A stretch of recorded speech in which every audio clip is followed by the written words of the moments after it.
Hello again. I'm kind of recording these back to back just to, I'm trying to get caught up on them. This one is Reflective Log 4. It is going to be about defining the problem. The questions that I have for you, I've got my laptop down here, I'm looking at it. What are your initial thoughts about the defined segment of design thinking? Some things I've typed up. The defined segment of design thinking, to me, is realizing what is the issue and defining the problem, or what is the issue or the problem, i.e. defining the problem. This is where one is going to want to ask the questions: what, when, where, why, who, and how. And this segment will also provide the drive for the team to decide where their focuses should then be directed. If not enough attention is paid to defining the problem, then the team will not be able to dissect the problem properly. All right. So what are we thinking and feeling during this process of defining this, and also what other information could be gathered? This is the part where most likely we are going to be doing our interpretations, our testings, things like that. Not necessarily our experiments, but this is where we would go and we do surveys. We could ask people what they're looking for, what they're trying to find. For this problem, or this project, we defined our problem as we need a bag that cancer patients can take into chemotherapy. And what can we do? So we knew that we needed a bag that was going to be adequate enough for a cancer patient to be taking into a chemotherapy session.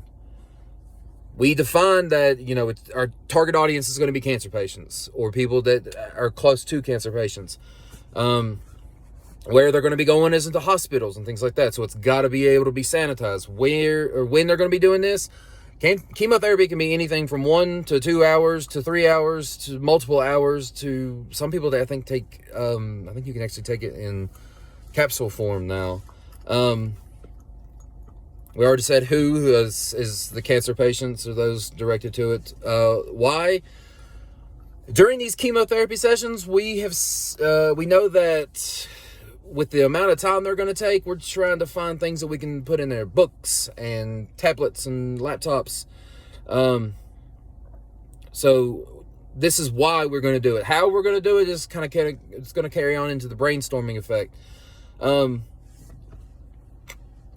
So we have to be able to know our problem is we need to know that these cancer patients need a bag.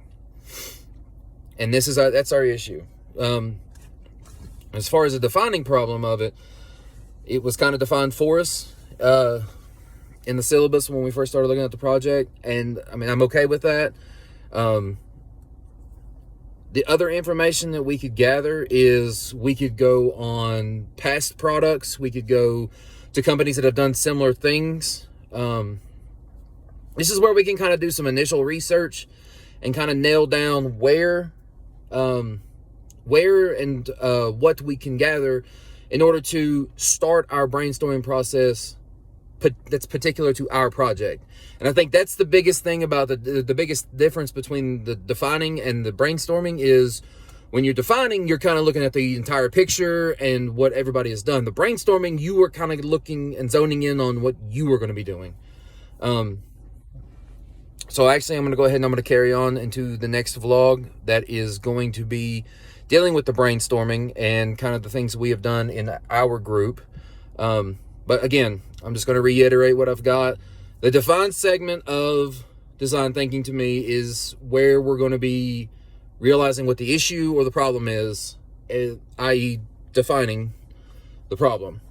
This is the one where we're going to ask all of our questions, the 5 W's and how.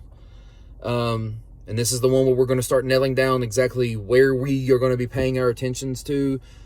And that way we don't waste time on spreading ourselves too thin or trying to get multiple problems solved at once. We're going to kind of nail down one problem, get it solved.